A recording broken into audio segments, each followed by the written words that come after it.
Hello viewers and students, आपका आज की नई क्लास नई वीडियो में बहुत बहुत स्वागत है। आज एक और नया इंटरेस्टिंग वीडियो में आपके सामने लेके प्रस्तुत हुआ हूँ। बहुत दिनों बाद या कुछ महीने बाद मिल रहे हैं अपन, पर मिलेंगे ज़रूर, ये मैंने कहा था आपसे। जो चीज़ें मैं आपको उसमें पढ़ा चुका था, किसमें पहले वीडियो में बता चुका था, जिसमें मैंने आपको बोर्ड के माध्यम से समझाया था। इस बार मैं आपको इन स्लाइडों के माध्यम से या इस पीडीएफ के माध्यम से समझाने की पूरी पूरी कोशिश करूंगा। जो भी आपकी क्वेरीज है, जो भी आपके क्वेश्चन है कि दिमाग में सर ये क्या है, वो क्या है, सर हमारे ये चैप्टर रह गए, वो चैप्टर रह गए, अब आप हमें आराम से बता सकते हैं और मैं आपका पूरा पूरा सहयोग करने की पूरी पूरी कोशिश करूंगा। आप भी मुझसे जुड़े रहें। चैनल को आगे से आगे सब्सक्राइब करें और आगे से आगे शेयर करें। वीडियो अच्छी लगे तो लाइक करना, शेयर करना।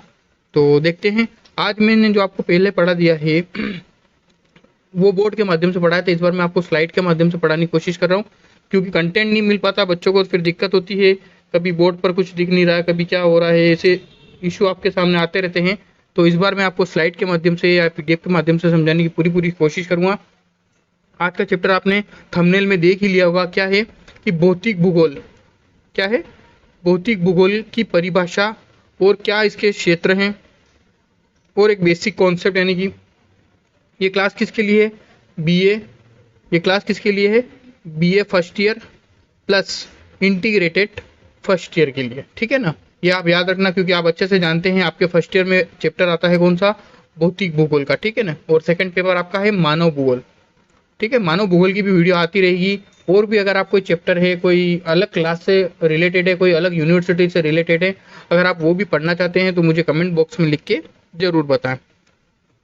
तो देखते हैं क्या है भौतिक भूगोल और किस शाखा से निकला है। तो आप अच्छे से जानते हैं भूगोल को दो भागों में मुख्य रूप से बांटा जा सकता है या बांटा गया है। पहला उसमें आपका आता है भौतिक भूगोल और दूसरा आपका आता है मानव भूगोल। और यही दोनों पेपर आपके, ये दोनों के दोनों पेपर किसमें है, फर्स्ट ईयर में।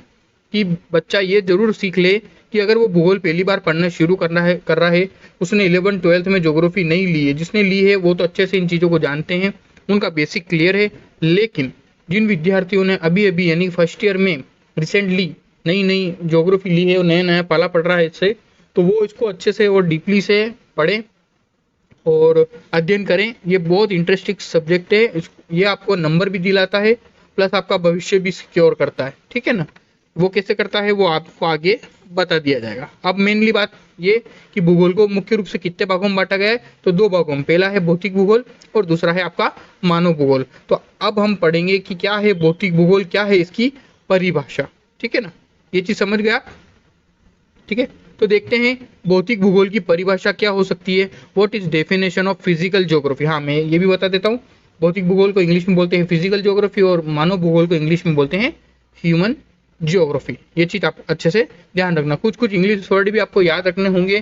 क्यों? क्योंकि मैंने बताया आपको, जो भूगोल पनपी है या भूगोल बड़ी है आगे, या जो एक क्षेत्र से दूसरे क्षेत्र या एक देश से दूसरे क्षेत्र में इसका स्थानांतरण हुआ है, तो वो मुख्य रूप से अंग्रेजों की देन है।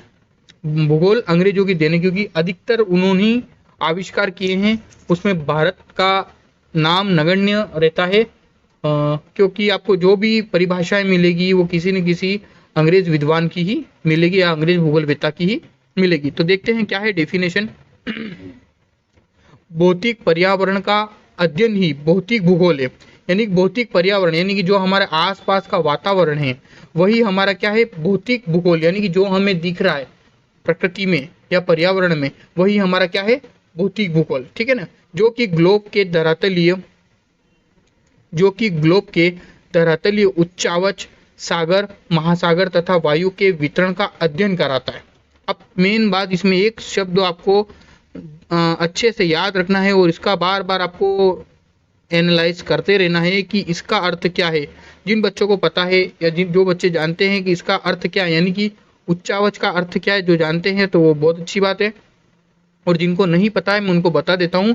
पृथ्वी पर विद्यमान जितने भी पहाड़, मैदान, नदी, घाटी, झील, झरने और अनेक भौतिक चीजें या पर्यावरण में उपस्थित जितने भी उच्चावच हैं, यानी कि सागर, महासागर, तल, पहाड़, मैदान, झील, ये सभी क्या कहलाते हैं, एक समग्र रूप में उच्चावच के नाम से जाने जाते हैं। तो अब आप समझ गए होंगे उच्चावच का अर्थ क्या होता है। वे सभी धरातलीय स्वरूप जो पृथ्वी पर पाए जाते हैं उन्हें क्या कहते हैं, उच्चावच कहते हैं। अब क्या कह रहा है डेफिनेशन, फिर से पढ़ते हैं अपन यहाँ से। भौतिक पर्यावरण का अध्ययन ही भौतिक भूगोल है, जो कि ग्लोब क्या होता है, पृथ्वी का छोटा रूप, ग्लोब के धरातलीय उच्चावच सागर, महासागर तथा वायु के वितरण का अध्ययन कराता है। यानी कि भौतिक भूगोल में एक तो हम उच्चावच का अध्ययन करते हैं, दूसरा सागर का अध्ययन करते हैं, दूसरा महासागर का अध्ययन करते हैं, धरातल का अध्ययन करते हैं, वायु का अध्ययन करते हैं, और इन सब को मिला के हमारा क्या बन जाता है, जीव मंडल। क्या बन जाता है, जीव मंडल। स्थल मंडल, जल मंडल, वायु मंडल मिलके क्या बनता है, आपका जीव मंडल बनता है। अब देखें, सामान्य रूप में भौतिक भूगोल पृथ्वी के भौतिक पर्यावरण का क्रमबद्ध अध्ययन करने वाला विज्ञान है। भौतिक भूगोल, भौतिक पर्यावरण, वही बात हो गई, आसपास का जो इन्वायरमेंट है, जो आपका परिवेश है, वही क्या कहलाता है, भौतिक पर्यावरण कहलाता है। और उसका क्या, क्रमबद्ध अध्ययन यानी कि कंटिन्यूअस अध्ययन ही क्या कहलाता है, अध्ययन करने वाले विज्ञान के जिसके अंतर्गत व्याख्या की जाती है या विवेचन किया जाता है, यानी कि उसको डिस्क्राइब किया जाता है, उसे ही क्या कहते हैं, भौतिक भूगोल कहते हैं। अब इसके उपभाग अलग अलग हैं, कैसे क्या बना उसका अध्ययन अब करने की कोशिश करते हैं। सबसे पहले आपका आता है कि भू आकृति विज्ञान, जियोमॉर्फोलॉजी, इंग्लिश में क्या बोलते हैं इसे, जियोमॉर्फोलॉजी। क्या है जियोमॉर्फोलॉजी? इसके अंतर्गत ग्लोब के स्थल मंडल के उच्चावचों, उनके निर्माण प्रक्रमों, उनके एवं मानव के अंतर संबंधों का अध्ययन किया जाता है। एक तरफ तो क्या है, मानव है, दूसरी तरफ क्या है, प्रकृति है, दूसरी तरफ क्या है, प्रकृति। तो मानव है, और प्रकृति को हम क्या एक और नाम दे सकते हैं, पर्यावरण दे सकते हैं। तो इन दोनों के बीच का जो ये अंतर संबंध है वही क्या है, जियोमॉर्फोलॉजी या भू आकृतिक विज्ञान है, या जिसके अंतर्गत इन दोनों का क्रमबद्ध अंतर संबंधों का अध्ययन किया जाता है, उसे ही क्या बोलते हैं, भू आकृतिक विज्ञान या जियोमॉर्फोलॉजी। अब जियोमॉर्फोलॉजी कैसे बना है, तो ये बना है जियोमॉर्फी और लोगोस से। कैसे, देखें, इसमें जियो का अर्थ क्या होता है, तो पृथ्वी, मॉर्फी का अर्थ क्या होता है, तो रूप, लोगोस का अर्थ क्या होता है, तो वर्णन। यानी कि हम साधारण शब्दों में कह सकते हैं, अर्थात स्थल रूपों का अध्ययन ही क्या है, जियोमॉर्फोलॉजी या भू आकृतिक विज्ञान। समझ गए आप? चलो, अच्छी बात। अब इस विज्ञान के अंतर्गत यानी कि जियोमॉर्फोलॉजी यानी कि भू आकृतिक विज्ञान के अंतर्गत अध्ययन किए जाने वाले उच्चावचों, यानी कि वही पर्वत, पठार, मैदान, नदी, घाटी, बेसिन वगैरह सब को अलग अलग श्रेणियों में बांटा गया है। कितनी भागों में बांटा गया है, 3 श्रेणियों में बांटा गया है। कितनी श्रेणियों में बांटा गया है, 3। और फर्स्ट में कौन सी आएगी, सेकंड में कौन सी आएगी, थर्ड में कौन सी आएगी, इसका अध्ययन अपनों को करना है। और ये सीधे सीधे क्वेश्चन पूछ लिए जाते हैं कि प्राथमिक श्रेणी के उच्चावच है, द्वितीय श्रेणी के उच्चावच है या तृतीय श्रेणी के उच्चावच है। पहला तो सीधा तो क्वेश्चन आपका ये बनता है कि भौतिक भूगोल की परिभाषा दीजिए। पहला क्वेश्चन सीधा सा, भौतिक भूगोल की परिभाषा, डेफिनेशन कुछ भी पूछ सकता है, साधारण अर्थ पूछ सकता है। उसके बाद आपका पूछता है कि अध्ययन किए जाने वाले उच्चावचों का स्तर कितने भागों में बांटा गया और किस स्तर में कौन सी उच्चावच को रखा जाता है। तो सबसे पहला आपका कौन सा आएगा, प्रथम श्रेणी के उच्चावच, जिसमें किसको रखा गया है, महाद्वीप, महासागरीय बेसिन। अब देखो, एक होता है महाद्वीप। महाद्वीप क्या होता है, वह स्थल खंड जो चारों ओर से जल से घिरा हो, वह स्थल खंड जो चारों ओर से जल से घिरा हो उसे महाद्वीप बोलते हैं। वह वृहद स्थल खंड है, अगर बीच में को लाइन डालें तो वह वृहद स्थल खंड जो चारों ओर से जल से घिरा हो उसे महाद्वीप कहते हैं। और द्वीप किसे बोलेंगे, अगर मैं द्वीप की बात करूं तो द्वीप वह स्थल खंड जो चारों ओर से जल से घिरा हो, या वह छोटा स्थल खंड जो चारों ओर से जल से घिरा हो। एक होता है द्वीप और एक होता है प्रायद्वीप। एक होता है प्रायद्वीप। प्रायद्वीप का अर्थ क्या होता है, जिस तरह आप जानते होंगे, भारत का नक्शा आपको अच्छे से पता होगा, ये होता है हमारा दक्षिण का पठार या दक्षिण का भारत। इसी दक्षिण के भारत को क्या बोला जाता है, प्रायद्वीपीय भारत। क्यों, क्योंकि यह 3 ओर से जल से घिरा है। कैसे, तो एक तो ये घिरा है कहाँ से, ये घिरा है एक तो बंगाल की खाड़ी से, दूसरा घिरा है ये अरब सागर से, और ये तीसरा घिरा है किससे, तो हिंद महासागर से, यानी कि 3 ओर से जल से घिरे भाग को क्या बोला जाता है? प्रायद्वीप। और 4 ओर से जल से घिरे भाग को क्या बोलते हैं? द्वीप। महासागर क्या होता है? वो सागर का बड़ा रूप क्या कहलाता है? महासागर। वह जल राशि जो चारों ओर फैली हुई हो वो महासागर में स्थित कहलाता है। तो अब सीधे से लफ्जों में आप समझ सकते हैं कि प्राथमिक श्रेणी के उच्चावच में 2 चीज आती है, एक महाद्वीप आता है, एक महासागर आता है। पृथ्वी पर कुल कितने महाद्वीप हैं? ये क्वेश्चन कर रहा हूं मैं आपसे, पृथ्वी पर कुल कितने महाद्वीप है? उसका आंसर मुझे कमेंट बॉक्स में लिख के बताओ। चलो अगला चलते हैं। नेक्स्ट क्या है? नेक्स्ट बता रहा है द्वितीय श्रेणी के उच्चावच। तो द्वितीय श्रेणी में पर्वत, भ्रंश, पठार, मैदान और झीलें, इनको सम्मिलित किया जाता है। पर्वत आप जानते हैं, पठार भी आप जानते हैं और मैदान भी आप जानते हैं। देखो ये है, तो ये पर्वत है जो ऊपर से तिकोना होता है और चढ़ाई सीधी होती है, उसे तो पर्वत बोला जाता है। उसके बाद आता है आपका पठार। पहले तीखी चढ़ाई होती है इसमें, फिर समतल होता है, फिर ढलान होती है, तो उसको क्या बोलते हैं? पठार। फिर आता है मैदान, जो कि समतल भाग होता है, उसे मैदान कहते हैं। और झील तो आप जानते ही हो, जहाँ पर पानी भर जाता है वो झील होती है। और भ्रंश क्या होता है? ये भ्रंश घाटी होती है जो दरार के रूप में होती है। ये स्थल भाग है, ये स्थल भाग है, और ये भ्रंश जो कि घाटी के नुमा होती है, दरार नुमा होती है, उसे भ्रंश कहा जाता है। तो ये सभी किसके अंतर्गत आते हैं? द्वितीय श्रेणी के उच्चावच के अंतर्गत आते हैं। इसके बाद है तृतीय श्रेणी के उच्चावच। इसमें आपका आता है अपक्षय और अपर्दन से निर्मित आकृतियां। अब अपक्षय क्या होता है, अपर्दन क्या होता है, अभी याद रखना। तृतीय श्रेणी में क्या आते हैं? तो अपक्षय आता है और अपर्दन आता है, ठीक है ना। इसका अध्ययन मैं आपको आगे आने वाली यूनिट में बहुत विस्तृत तरीके से कराने वाला हूं। अभी आपको बस सिर्फ यही याद रखना है, अपक्षय और अपर्दन से निर्मित आकृतियां कहां पर आती है? तृतीय श्रेणी के उच्चावच के अंतर्गत आती है।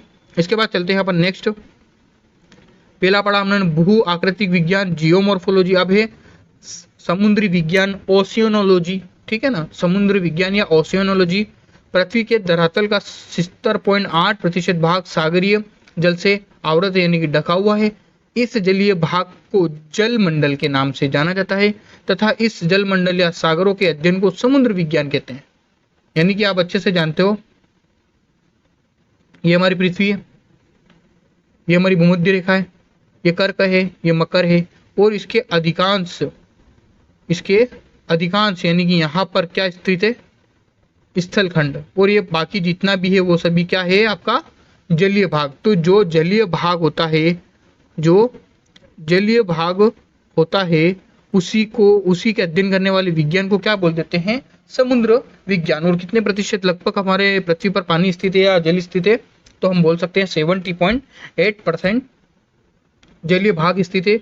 भौतिक समुद्र विज्ञान के अंतर्गत तरल अर्थात जल की गतियां, सागरीय लहरें, धाराएं, ज्वार भाटा, सुनामी आदि जल के भौतिक गुणों जैसे तापमान, दाब, लवणता, घनत्व, जलपुंज, उनकी विशेषता से अध्ययन किया जाता है। अब देखो 2 चीजें, पहली बात तो है जल की गतियां, दूसरा है जल के भौतिक गुण। पहले देखें आप जल की गतियों में क्या क्या चीज आ रही है। जल की गतियां, गति मतलब एक स्थान से दूसरे स्थान पर जाना, किसी न किसी वजह से मूवमेंट होगा, वही गति कहलाती है। तो देखो सागरीय लहरें आप अच्छे से जानते हैं, लहर आती है, लहर में हमको घूमना है, बीच में हमको जाना है, ये चीज आपने सुनी होगी, कहीं ना कहीं देखी होगी। तो सागरीय लहरें आप अच्छे से जानते हैं। धाराएं जो प्रवाहित होकर एक स्थान से दूसरे स्थान पर जाती है। ज्वार भाटा क्या होता है? ज्वार भाटा आप अच्छे से जानते हैं, किसी भी भू जल राशि का ऊपर की ओर उठना ज्वार कहलाता है और उसी का पुनः नीचे गिर जाना भाटा कहलाता है। ये क्यों होता है ज्वार भाटा? तो चंद्रमा की आकर्षण शक्ति के कारण होता है। सुनामी भी आप अच्छे से जानते हैं। इसके बाद आपका आता है जल के भौतिक गुण क्या क्या है उसके। तो देखो उसमें तापमान भी होगा, उसमें दबाव भी होगा, लवणता भी होगी, घनत्व भी होगा, जलपुंज भी होगा। ये सभी चीजें क्या होती है? उसके भौतिक गुणों के अंतर्गत आती है। तो इसी के अध्ययन करने वाले विज्ञान को क्या कहते हैं? समुद्र विज्ञान या ओशियनोलॉजी कहा जाता है। ये हुआ आपका सेकंड। इसके बाद आपका आता है थर्ड। क्या है थर्ड? जलवायु विज्ञान, क्लाइमेटोलॉजी। क्या है? जलवायु विज्ञान, ठीक है। तो जलवायु विज्ञान के अंतर्गत आपका पृथ्वी के चतुर्दिश यानी चारों ओर व्याप्त गैसीय आवरण को वायुमंडल कहा जाता है। देखो चारों ओर जब सभी जगह जल था तो वो जलवायु समुद्र विज्ञान हो गया था। अब चारों तरफ क्या होगा? गैसीय आवरण यानी कि गैस यानी कि वायु का मंडल, तो वायुमंडल हो गया, तथा उसके अध्ययन करने वाले विज्ञान को मौसम विज्ञान या जलवायु विज्ञान के नाम से जाना जाता है। यानी कि मौसमीय वायु घटनाओं को या वायुमंडल में उपस्थित होने वाली घटनाओं को किसमें अध्ययन किया जाता है, तो जलवायु विज्ञान के अंतर्गत अध्ययन किया जाता है। अगला है जलवायु विज्ञान के अंतर्गत वायुमंडलीय दशाओं को मौसम तथा जलवायु का क्रमबद्ध एवं प्रादेशिक स्तर पर अध्ययन किया जाता है। अलग अलग क्षेत्र में अलग अलग मौसमी घटनाएं होती है। कुछ क्षणिक घटनाएं होती है, मतलब 1 दिन 2 दिन 24 घंटे 5 मिनट 10 मिनट, तो उसे मौसम बोलते हैं। और जो दीर्घकालीन अवधि के लिए परिवर्तित होती है या दीर्घ काल लगता है उसको परिवर्तित होने में, उसको क्या बोलते हैं, जलवायु। ये चीज आप याद रखना, छोटी दशाएं मौसम कहलाती है और दीर्घकालीन दशाएं जलवायु कहलाती है। देखो यहाँ पर लिखा ही है, वैसे आ ही गया है। अल्पकाल या लघु काल में होने वाले वातावरणीय परिवर्तन को मौसम कहते हैं। अल्पकाल या लघु काल, जैसे अभी ठंड लग रही है, फिर थोड़ी देर में गर्मी लग रही है, तो ये क्या मौसम में परिवर्तन हो रहा है, ठीक है। और अगर आप बात करें दूसरे की, तो दूसरा क्या कहता है, लंबी अवधिया के दौरान मौसम संबंधित साधारणीकरण को जलवायु कहते हैं। यानी कि 4 महीने के गर्मी, 4 महीने की सर्दी, 4 महीने की वर्षा, यह क्या होता है, जलवायु के नाम से जाना जाता है, ठीक है। और उत्तरी ध्रुव में क्या होगी, तो ठंड होगी। भूमध्य रेखा पर हमेशा क्या होगा, तो उच्च तापमान रहेगा, वायु दाब कम रहेगा। तो ये सब किसको इंडिकेट करता है, जलवायु को इंडिकेट करता है। तो आप सीधी सी बात याद रखना, जो लघु काल के लिए होता है उसे मौसम कहते हैं और जो दीर्घ काल के लिए होता है उसे जलवायु कहते हैं। इन दोनों का अंतर भी बार बार कभी कभी पूछ लिया जाता है। तो ये आपका कौन सा हुआ, जलवायु विज्ञान। इसके बाद आपका लास्ट आता है कौन सा, जीव विज्ञान। जीव विज्ञान के अंतर्गत स्ट्रॉलर और स्ट्रेलर के अनुसार, मैंने क्या बोला है, जितने भी विद्वान मिलेंगे सबके सब कौन मिलेंगे, इंग्लिश मिलेंगे, ठीक है ना, अंग्रेज मिलेंगे।